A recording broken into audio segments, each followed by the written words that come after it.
Shalom Bapak Ibu. Puji Tuhan, mari saudara-saudara kita kembali membaca firman Tuhan, mendengar firman Tuhan dan mau melakukan firman Tuhan di pagi hari ini. Kita akan membaca firman Tuhan di dalam surat Efesus pasal 4 ayat yang ke-15 saja. Efesus pasal yang ke-4 ayat yang ke-15. Karena ini satu ayat, maka saya ajak kita untuk membacanya bersama-sama. Efesus pasal 4 ayat yang ke-15. Mari kita baca bersama-sama dengan suara yang keras. 1, 2, 3. Dengan teguh berpegang kepada kebenaran di dalam kasih, kita bertumbuh di dalam segala hal ke arah Dia. Saya bacakan kepada kita sekali lagi, saudara, di dalam Efesus pasal 4 ayatnya yang ke-15. Demikian firman. Tetapi dengan teguh berpegang kepada kebenaran di dalam kasih, kita bertumbuh di dalam segala hal ke arah Dia, Kristus yang adalah kepala. Amin. Berbahagialah kita saudara-saudara yang telah membaca firman Tuhan ini, dan berbahagia kita yang percaya, menerima dan melakukan firman Tuhan. Saudara-saudara, tema kita hari ini adalah teguh dan tumbuh. Teguh artinya di dalam Kamus Besar Bahasa Indonesia yaitu kuat berpegang, tidak berubah atau tidak goyah, tidak ragu atau tidak bimbang. Itulah artinya teguh. Sehingga kalau kita berbicara tentang kata teguh, maka ini berbicara tentang sesuatu yang dari dalam. Saya ulangi, keteguhan ini berbicara sesuatu yang ada di dalam hidup seseorang. Sedangkan tumbuh artinya timbul. Tumbuh itu artinya timbul, bertambah besar atau sempurna. Sehingga tumbuh adalah sesuatu yang di luar, yang kelihatan atau yang nyata. Tumbuh, saudara-saudara, adalah sebuah gejala yang wajar yang bersangkutan dengan hidup. Tanpa hidup tidak mungkin ada pertumbuhan. Tanpa hidup tidak mungkin ada pertumbuhan. Sehingga tumbuh ini berbicara mengenai sebuah action. Tumbuh itu adalah sesuatu yang kelihatan, sesuatu yang nampak. Kalau teguh tadi adalah sesuatu yang ada di dalam. Kalau tumbuh adalah sesuatu yang ada di luar. Namun saudara-saudara, teguh dan tumbuh ini adalah sesuatu yang tidak bisa dipisahkan. Ini adalah dua hal yang saling terkait satu dengan yang lain. Teguh merupakan syarat utama untuk tumbuh. Tidak mungkin ada pertumbuhan kalau tidak ada teguh. Jadi tidak ada pertumbuhan tanpa ada keteguhan. Itu tidak akan pernah terjadi. Seseorang mengalami pertumbuhan kalau tidak dimulai, tidak didasari terlebih dahulu dengan keteguhan. Keteguhan itu dari dalam, tumbuh itu keluar. Maka kalau orang tidak bertumbuh, sekalipun sudah berpuluh-puluh tahun menjadi orang Kristen, itu berarti problemnya di mana? Yang masalahnya di mana? Di dalam.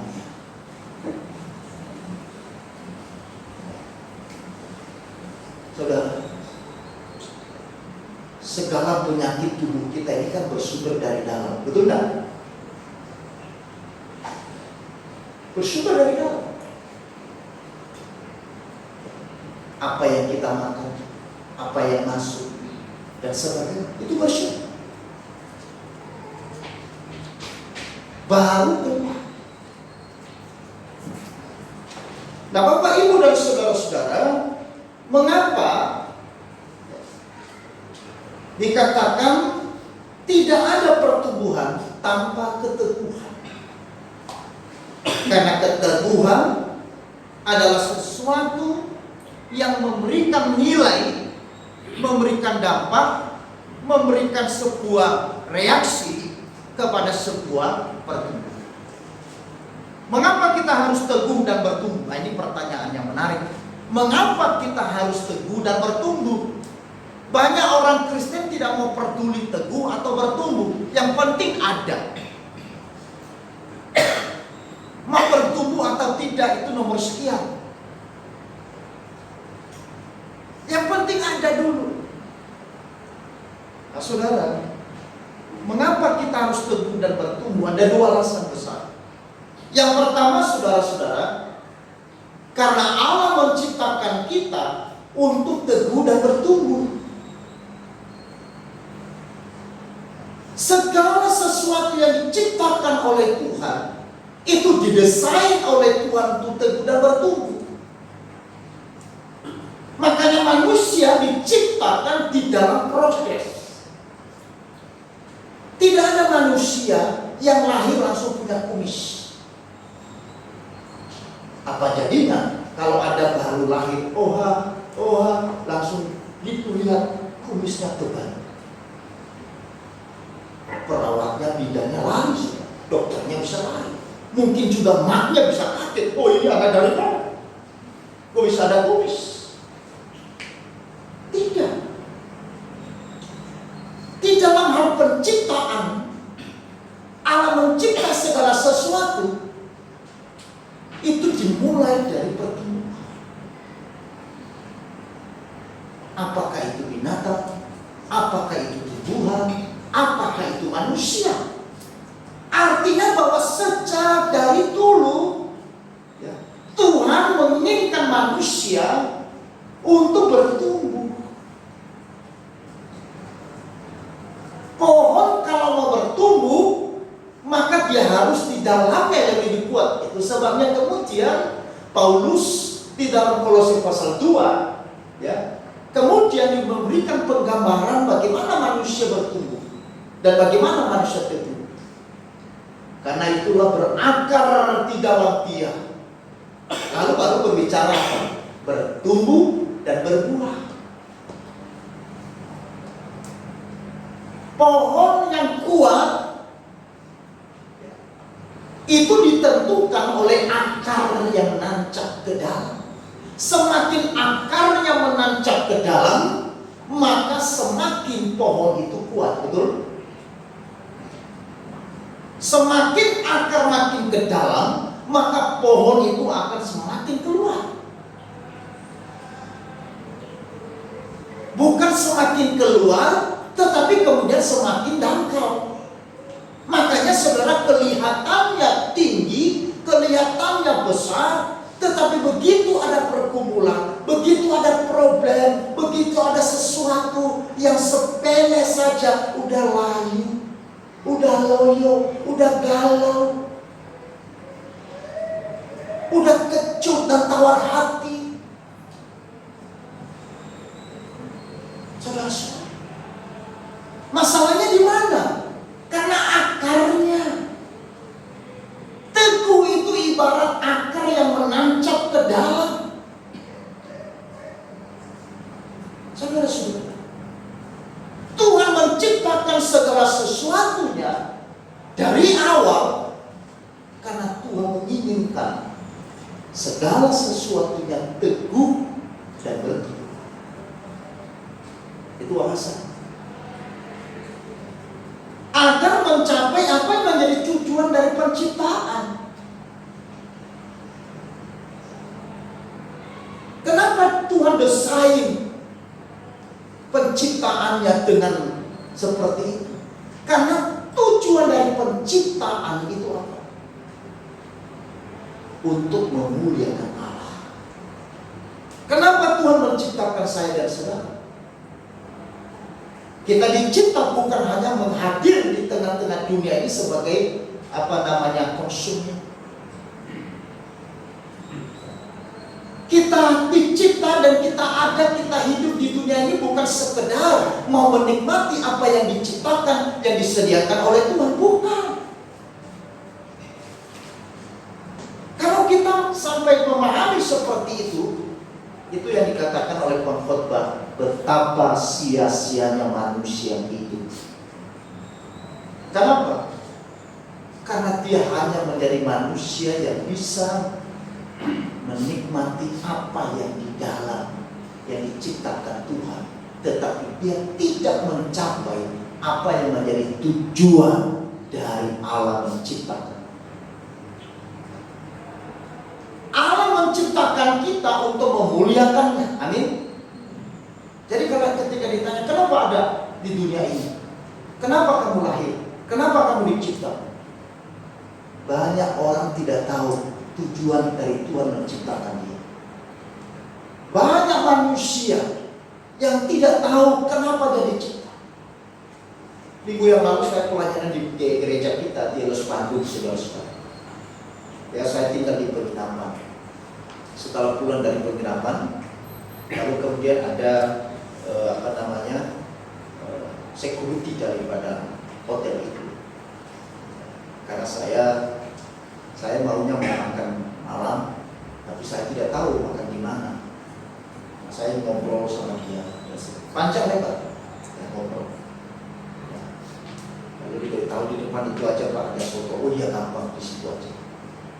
Sambil dia di sapa, saya cerita kepada dia. Dia orang Sunda. Di dalam pembicaraan saya dengan dia setengah jam, dia tidak tahu kenapa dia ada. Dia tidak tahu kenapa dia dicipta. Makanya satu kecelakaan besar dalam hidup manusia itu adalah apa kecelakaan yang paling besar, bahaya yang paling besar dalam hidup manusia itu apa? Belum pernah dengar? Ketika seseorang manusia tidak mengetahui tujuan hidupnya.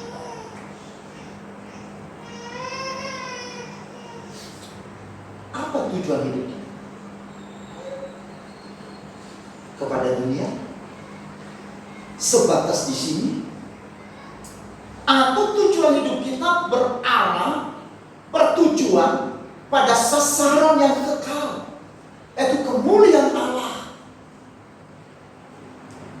Kita ada di dunia ini, saudara-saudara, ini bukan sasaran hidup kita, bukan tujuan dari hidup kita. Karena segala sesuatu yang di dalam dunia ini akan lenyap. Segala sesuatu di dalam dunia ini akan hancur dan akan berakhir. Kekayaan, kecantikan, kegantengan, jabatan, semua akan berakhir. Bahkan bumi ini pun juga akan berakhir. Setuju? Semua akan berakhir.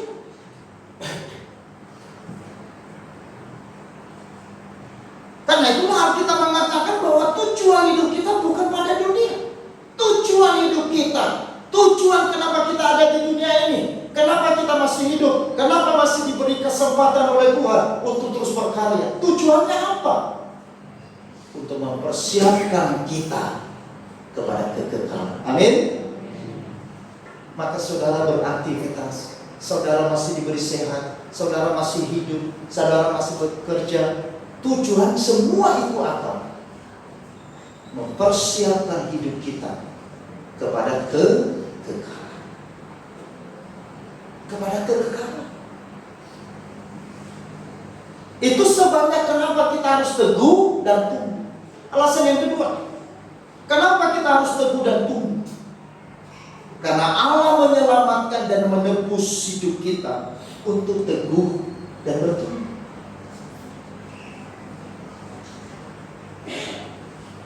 Makanya saudara-saudara, di dalam firman Tuhan dalam Efesus 4 dikatakan, janganlah kita seperti anak-anak yang diombang-ambingkan oleh rupa-rupa pengajaran yang sesat.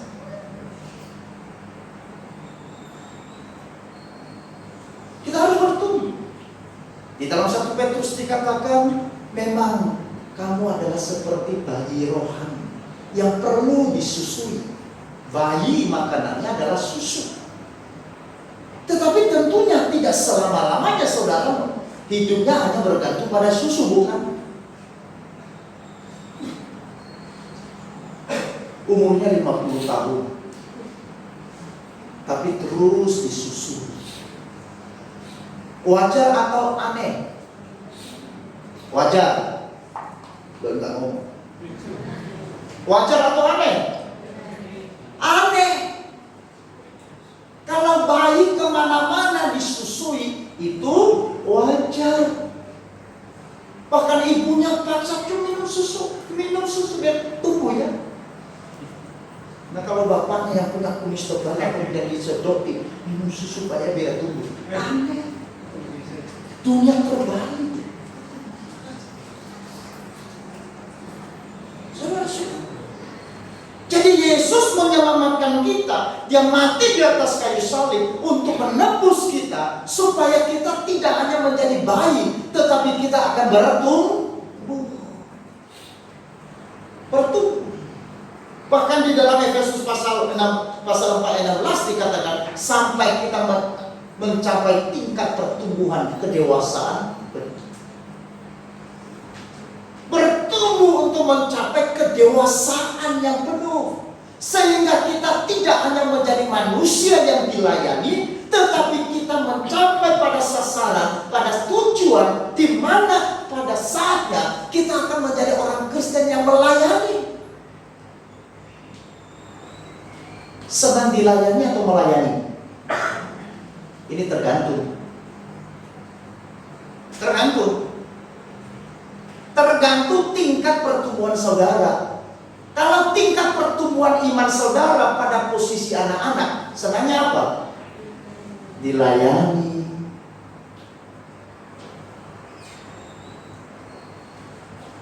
Gampang nangis, gampang ngambek, seperti tadi anak yang nangis itu. Makanya banyak orang di dalam gereja yang ngambek-ngambekan. Tak usah tersinggung. Karena memang itu. Kenapa yang A itu ngambekan? Kenapa ini enggak? Karena tingkat pertumbuhannya. Meskipun giginya sudah tidak ada, tapi bisa ngambekan. Kenapa? Tingkat kerohaniannya masih anak-anak. Tetapi bagi orang yang dewasa, saudara-saudara seperti Bapak Ibu yang hadir hari ini, melayani adalah apa? Sukacita. Amin. Saudara melayani ini adalah sebuah kebahagiaan. Karena saudara tahu bahwa sekarang saya bisa melayani. Dulu saya dilayani, tetapi hari ini saya bisa melayani. Dulu saya terus diperhatikan, tapi sekarang hidup saya mulai memperhatikan. Dulu saya hanya mau menerima berkat, tetapi sekarang saya mau hidup menjadi saluran berkat. Ini goal dari kekristenan.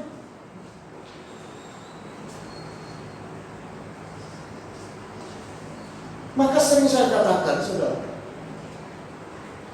apa gunanya jemaat ribuan, tetapi semua ngambekkan? Tidak ada. Lebih baik 1-2 orang, tapi menjadi murid. Itu yang dibutuhkan Tuhan.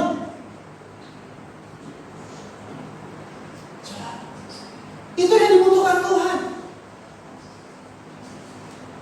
Karena waktu Yesus datang kedua kali, dia tidak melihat berapa jumlahmu orang Kristen, tetapi dia melihat sebagaimana engkau hidup di bumi, engkau setia, apakah engkau bertumbuh atau tidak.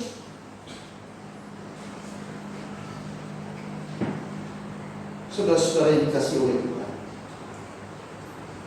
bagaimana kita bisa teguh dan bertumbuh?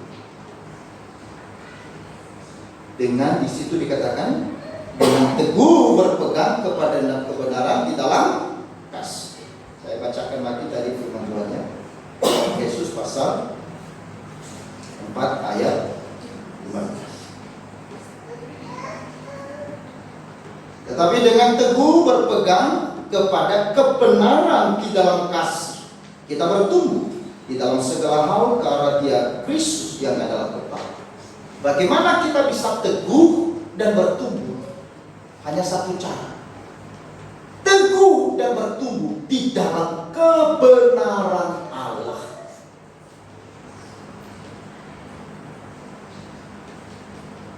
Orang Kristen bisa teguh di dalam iman, bisa bertumbuh di dalam iman pada kebenaran. Mengapa? Karena di dalam Roma pasal 10 ayat 17 dikatakan iman timbul dari pendengaran. Pendengaran oleh apa? Firman Allah. Pertumbuhan iman orang Kristen tidak bisa bersumber dari yang lain. Sumbernya satu, bukan dua. Sumbernya adalah kebenaran. Sumbernya adalah firman Allah. Jadi kalau kita mau teguh, sehingga walaupun ada badai, walaupun ada angin, walaupun ada hujan, walaupun ada pergumulan, tetapi kita tetap teguh, tidak goyah, tidak berubah, tidak berubah pendirian.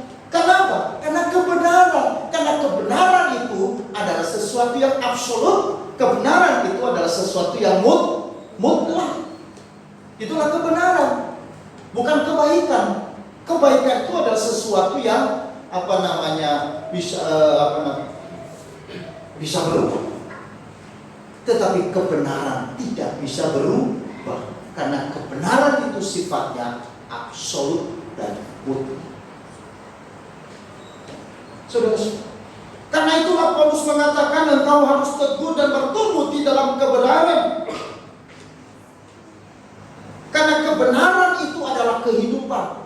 Karena di dalam kebenaran itu ada kepastian. Karena di dalam kebenaran itu ada sesuatu yang membangkitkan hidup kita.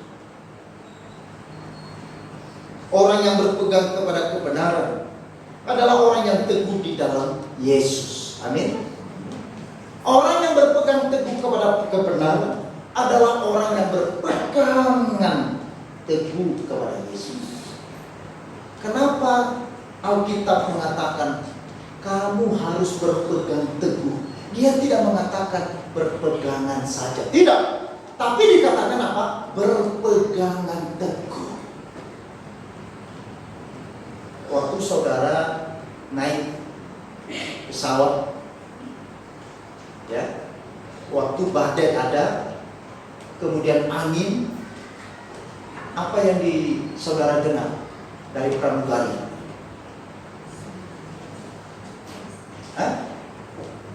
Saudara-saudara, kita sedang menghadapi badai. Maka kami mohon para penumpang pesawat, ya kan, untuk kembali ke tempat duduk dan memasang apa? Sabuk pengaman. Kenapa harus berpegangan? Kenapa harus diikat dengan kuat? Karena ada badai. Kenapa kita mengatakan kamu harus hidup berpegang dengan teguh kepada kebenaran? Karena dunia ini, saudara-saudara, itu adalah penuh dengan badai masalah, penuh dengan badai ketidakpastian, penuh dengan badai hal yang menakutkan, segala sesuatu. Baik ekonomi, sekarang ekonomi sulit diprediksi, saudara-saudara. Emas sekarang sudah turun. Suku bunga juga mengalami penurunan. Eropa, Amerika sekarang dilanda oleh krisis yang besar. Semua tidak pasti. Seperti apa tahun depan? Semua orang tidak bisa prediksi. Kenapa? Karena memang kita tinggal di dunia yang tidak pasti. Kita tinggal di dunia yang tidak pasti. Nah, itu sebabnya Alkitab mengatakan dan memperingatkan kita sebelumnya supaya kita tidak jatuh di dalamnya. Dia katakan berpegang teguh. Berpegang teguh. Pegang kebenaran. Peganglah Yesus dalam hidupmu. Jangan hanya taruh tangan pada Yesus, tapi pegang. Pegang ini aktif, bukan pasif.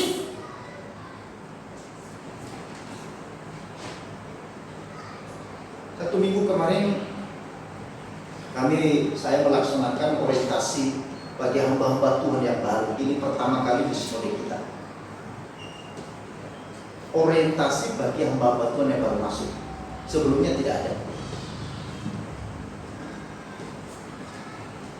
Lalu saudara-saudara, kita mengajarkan mereka bagaimana tata gereja, bagaimana liturgi, bagaimana semua dasar-dasar semua, supaya mereka nanti kita utus, mereka sudah siap. Salah satu di dalam tata gereja LWS Indonesia, jemaat di dalam gereja itu ada beberapa. Yang pertama ada jemaat aktif.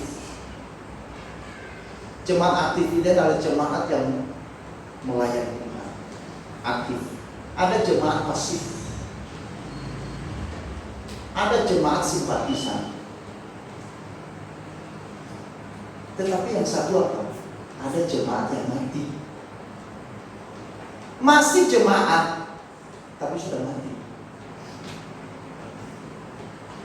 Di tata gereja, saudara-saudara, jemaat mati itu adalah jemaat yang sudah 2 tahun lebih tidak injak gereja. Itu namanya jemaat mati. Tapi masih terdaftar.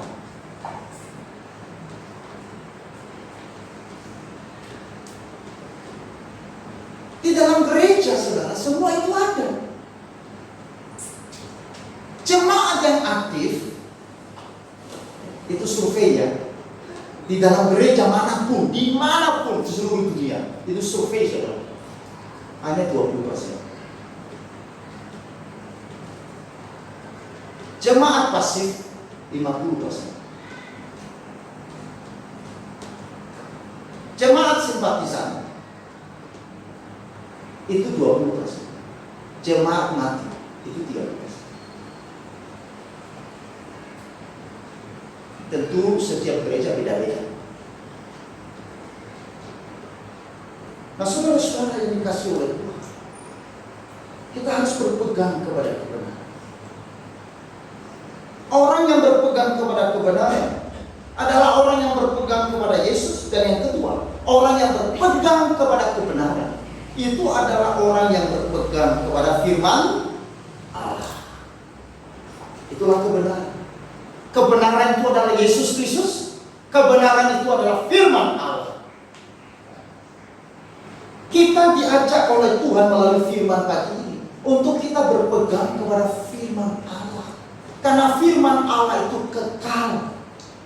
Firman Allah itu tidak berubah, dikatakan dalam firman Tuhan. Segala sesuatu berubah, tetapi ada satu hal yang tidak pernah berubah, yaitu firman Allah. Segala sesuatu bisa lenyap, tetapi ada satu hal yang tidak lenyap, adalah firman Allah. Makanya secara gereja membuktikan, Alkitab pernah dibakar habis, tetapi firman Allah tetap ada.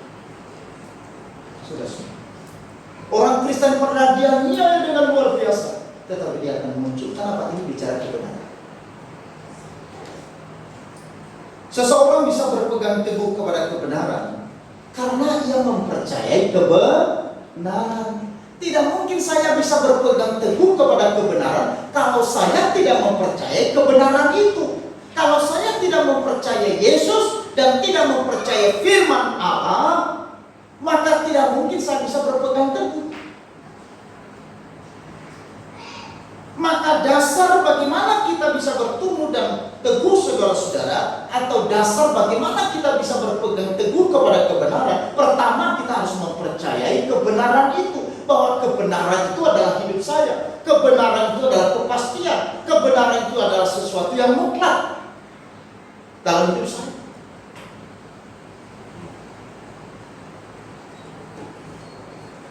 Sebaliknya, jika seseorang tidak mempercayai kebenaran, tidak mungkin ia berpegang teguh kepada kebenaran. Bulan yang lalu saya tonton satu video khotbah. Lalu ada satu ilustrasi, mungkin saudara juga pernah dengar. Ilustrasinya begini. Ada seorang anak, umurnya 2 tahun atau 3 tahun. Kalau dia pipis, selalu dia panggil bapaknya, "Papa, pipis." Dia tidak mau orang lain yang antar dia ke toilet, mesti bapaknya. Bapaknya ini kepala desa kebetulan, sering rapat di rumahnya. Anaknya, "Papa, pipis." Oh, bapaknya malu. "Pipis, Pak." Lalu suatu hari dia ngomong sama anaknya begini, "Nah, kalau kamu pipis, jangan teriak, 'Adek pipis,' tapi kamu bilang, 'Adek menyanyi.'"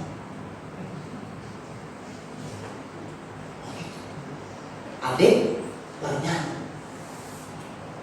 Besoknya anaknya pipis, "Papa, adek menyanyi." Oh, bapaknya langsung kata. Besoknya lagi, tiap kali dia berkata adek bernyanyi, itu artinya dia mau pipis. Nah, bapak ibu ini diundang ke Jakarta karena ada pertemuan kepala desa seluruh Indonesia. Ini gimana, anak nggak boleh dibawa? Akhirnya anaknya dititipkan sama omnya. Nah, lalu kemudian dia tinggal sama omnya. Tengah malam itu si adek bangun, "Om, ya, Om, ya, adek menyanyi." Wush, sudah tengah malam. Tetangga pada tidur. Besoknya nyanyi, "Nggak bisa, Om. Om, adek menyanyi, Om." Sudah, nanti besok pagi kamu nyanyi kencang-kencang gak apa-apa. "Oh, serius nih, Om. Nggak tahan lagi dede, Om. Adek menyanyi." Ya mungkin karena omnya juga setengah sadar, ya udah, ya sudah. Adek nyanyi pelan-pelan tapi di telinga omnya. Akhirnya apa? Si adek menyanyi, nyanyi betul dia. Telinga om penuh dengan apa? Saudara, yang salah siapa? Si adek atau siapa? Hah? Omnya atau adeknya atau siapa? Bapak. Adeknya tidak salah. Adek ini dia percaya apa? Dia taati apa yang dikatakan oleh papanya. Jadi kemana-mana dia, ada papanya atau tidak ada papanya, dia pegang kata-kata bapaknya. Adek nanya.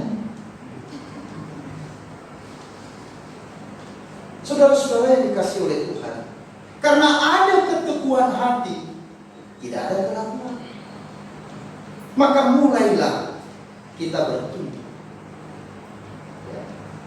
di dalam kasihnya kepada Tuhan maupun kepada sesama. Karena ada keteguhan hati di dalam hidup kita, kita tidak ragu lagi untuk mempercayai Yesus dan mempercayai firman Tuhan. Maka kemudian mulai tumbuh, mulai timbul kasih, mulai timbul ketaatannya, mulai bermunculan. Melalui apa? Mulai ketaatannya pada firman Tuhan, mulai kesetiaan, dia mulai bertumbuh di dalam melayani Tuhan. Saudara-saudara, makanya tidak mungkin ada pertumbuhan tanpa pelayanan. pelayanan itu adalah bukti dari pertumbuhan.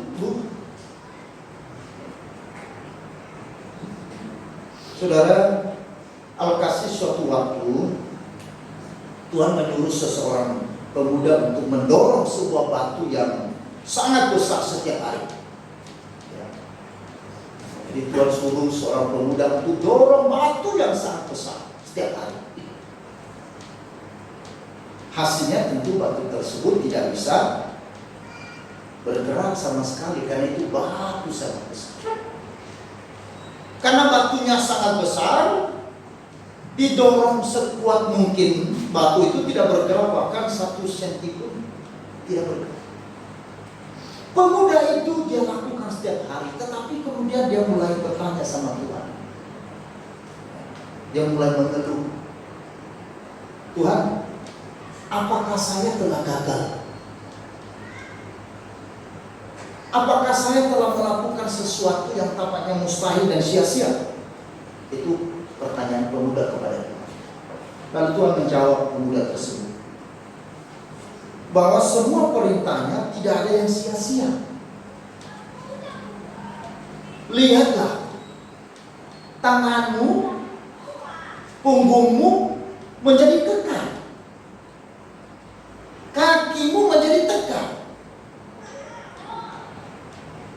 Pemuda itu kaget. Wih, dia lihat lengannya berotot. Dia lihat kakinya, loh, kok keras sekali. Melalui tugas ini, ia telah bertumbuh menjadi jauh lebih kuat dari sebelumnya. Dengar. Dan memang tugasnya hanya untuk patuh mendorong setiap hari sekuat mungkin. Tuhan tidak pernah berkata dan menyuruh pemuda itu untuk memindahkan batu itu, saudara. Ingat ya, Tuhan tadi berkata, dorong batu itu setiap hari. Tuhan tidak bilang geser. Tuhan hanya meminta dia untuk patuh mendorong batu itu sekuat tenaga setiap hari. Betapapun susahnya, walau tampak ya tidak berhasil, tetapi harus tetap didorong. Bagian dari tugas pemuda tersebut adalah hanya untuk tetap harus patuh mendorong batu itu setiap hari. Pada waktunya Tuhan yang akan menggeser batu. Tuhan meminta untuk taat dan setia pada perintahnya, taat dan setia pada tanggung jawab yang telah dipercayakan kepada kita. Kalau saya sebagai hamba Tuhan, maka saya harus taat dan setia kepada panggilan saya. Saya sebagai majelis yang diberikan mandat dan tugas dan tanggung jawab, saya harus setia dan taat melakukan. Saya sebagai pengurus komisi departemen, saya diminta untuk taat dan setia melakukan, meskipun susah. Bagian berhasil atau tidak berhasil itu bukan bagian kita. Bagian kita yang Tuhan minta adalah tetap taat dan setia. Banyak orang mau berhasil tetapi tidak mau melakukan bagiannya. Itu fantasi. Orang bercita-cita, cita-citanya tinggi langit, tetapi belajar nggak mau, sekolah nggak mau. Tapi ditanya cita-citanya apa? Jadi presiden. Itu fantasi. Saudara, kita ingin kemuliaan, kita ingin mahkota kemuliaan Allah, tetapi seringkali saudara-saudara itu kita hidup dalam fantasi. Kita tidak mampu menghidupi kekristenan kita. Kita tidak mau menjadikan hidup kita dipakai menjadi alat dengan taat dan setia. Kita hanya ingin masuk surga. Maka kalau berbicara masuk surga, semua orang ingin masuk surga. Tidak ada yang tidak mau masuk surga.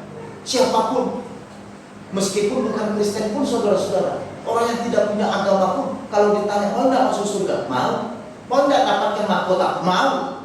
Hampir dalam pengalaman penginjilan saya, ya, dimanapun saya berada, tanya. Kemarin saya naik ke Bandung naik kereta api, saya juga tanya besok, ya, mau tidak surga? Mau. aku mau neraka. Nggak ada. Tetapi persoalannya, apakah kita mampu menghidupi kehidupan kita yang mau masuk surga itu, yang mau memiliki keselamatan itu, yang mau menikmati hidup yang kekal dan kemuliaan Allah itu atau tidak? Atau hanya sebuah batas fantasi? Makanya kenapa banyak teroris? Karena dirusak pikirannya dengan apa? Dengan doktrin fantasi. Nanti kalau kamu masuk surga, ada bidadari dan semuanya dan sebagainya. Oh iya. Lalu kemudian didoktrinasi. Doktrinasinya apa? Fantasi. Nanti di sana. Wah. Kalau begitu, ngapain saya susah di sini? Cari uang di sini setengah mati, makan setengah mati. Di sana setengah mati, di sini cari pacar setengah mati, ditolak terus. Tapi di sana ada bidadari yang menyambut, bukan nona biasa, bidadari. Jangan tergiur. Itulah doktrinasi, fantasinya. Saudara-saudara, kebenaran Tuhan yang mengajarkan kita bagaimana kita harus hidup sebagai orang yang telah diselamatkan. Saudara, Tuhan telah memberikan kepastian keselamatan bagi saudara dan saya, tetapi bagian kita adalah memelihara keselamatan. Tuhan telah menganugerahkan surga dan hidup kekal kepada saudara melalui Kristus mati di atas kayu salib, sehingga membebaskan saudara dan saya dari penghukuman ilahi, penghukuman Allah, penghukuman dari segala dosa. Dia tanggung di atas kayu salib melalui dirinya sendiri, sehingga kita berkata dia yang tidak mengenal dosa dibuatnya menjadi dosa karena kita. Dialah yang menanggung segala penyakit kita dan ganjaran ditimpakan pada dirinya supaya saudara diselamatkan. Tetapi orang yang diselamatkan hidup untuk apa? Untuk memelihara keselamatannya. Memelihara keselamatan itu bagaimana? Yaitu dengan hidup berpegang teguh kepada kebenaran, berpegang teguh kepada Yesus, berpegang teguh kepada firman Allah, menghidupi firman Allah, mentaati firman Allah, hidup setia di dalam Tuhan, setia beribadah, setia berdoa, setia membaca firman Tuhan, setia melayani, setia melakukan segala sesuatu. Dan kita berkata, orang yang setia di dalam perkara-perkara yang kecil, dia akan dipercayakan perkara-perkara yang besar. Jangan pernah mimpi engkau dipercayakan perkara-perkara yang besar. Jangan pernah mimpi engkau akan diberikan tanggung jawab yang besar kalau engkau tidak setia dalam perkara-perkara. Saudara-saudara, itu sebabnya saudara-saudara hari ini kita harus teguh, kita harus betul. Di Cina pernah saya sampaikan, anak 14 tahun percaya Yesus, tapi dianiaya habis-habisan. Mereka tidak bisa beribadah seperti saudara hari ini. Tidak bebas. Mereka tidak bisa melayani seperti saudara dan saya yang ada di Indonesia. Masih kita bersyukur kita ada di bumi Indonesia. Meskipun sedikit ada tantangan, tetapi kita masih punya kebebasan untuk menyatakan iman kita, melayani Tuhan. Tetapi di Cina tidak seperti itu. 15 tahun yang lalu, satu keluarga menerima Yesus, dan kemudian mereka beribadah. Kadang-kadang mereka sembunyi di gua, sembunyi di hutan-hutan. Dan suatu kali anaknya yang baru, remaja putri 14 tahun, lalu kemudian dia mengajak teman-temannya berdoa di kamar bawah tanah mereka. Tetapi kemudian saudara, tentara komunis Cina mengetahui bahwa mereka sedang berdoa. 5 wanita ini bergandengan tangan. Mereka masih usia 14 tahun. Mereka berdoa dan di tangan mereka ada Alkitab. Tiba-tiba kamar bawah tanah ditoprak oleh tentara komunis Cina dengan senjata. Dan kemudian saudara, tentara komunis Cina menodongkan pistol di kepala seorang anak remaja usia 14 tahun. Kemudian tentara itu berkata, ludahi kamu punya Alkitab atau kepalamu akan ditembak. Sangkali Yesusmu atau nyawamu akan hilang. Umur 14 tahun ditodong dengan pistol. Kira-kira gimana? Kalau misalkan posisi Bapak di sini, pilih selamat atau pilih mati? Ini pergumulan berat yang mungkin hari ini sulit untuk saudara jawab. Mungkin saya juga sulit. Tetapi saudara-saudara, apa yang terjadi ketika tentara ini terus ngomong kepada anak remaja 14 tahun, ludahi Alkitabmu, sangkali Yesusmu. Tapi satu kalimat keluar dari mulut seorang anak remaja perempuan 14 tahun dikatakan, Yesusku telah mati bagiku, dan dia telah memberikan aku kepastian, keselamatan dan surga. Bagaimana mungkin aku mengkhianati dia dan menyangkali dia dengan hidup yang sesat. Saya bersyukur Tuhan beri kesempatan saya hidup 14 tahun. Dan kalaupun saya selamat, Bapak tidak tembak saya. Paling usiaku juga 70 sampai 80 tahun. Tetapi aku kehilangan nyawaku selama-lamanya. Lebih baik aku kehilangan tubuhku secara jasmani, tapi nyawaku tidak. Saya tidak sekali-kali menyangkali Yesus dan menyangkali firman Allah. Dua, kepalanya binasa. Saudara, anak ini sia-sia. Nah, saudara bingung kan itu? Anak ini sukses nggak? Berhasil dalam imannya enggak? Dia mampu memelihara imannya sampai kematiannya.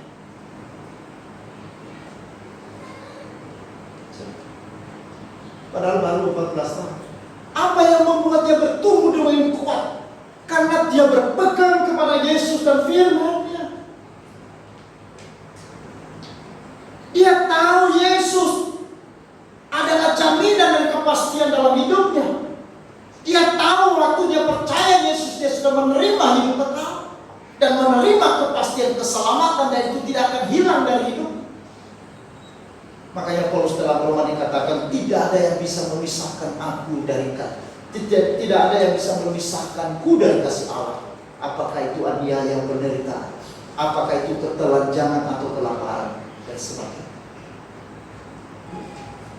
Hanya orang-orang yang teguh dan bertumbuh dalam Tuhan yang bisa menghidupi, memelihara, menjaga imannya sampai terakhir. Oleh karena itu saudara-saudara, mari kita berpegang teguh kepada kebenaran. Karena dunia ini adalah sesuatu yang tidak pasti. Hidup kita ini sesuatu yang sulit kita terka. Maka berpeganglah kepada kebenaran yang tidak berubah, yang tidak boleh. Karena dengan itu kita bisa bertumbuh. Amin. Amin.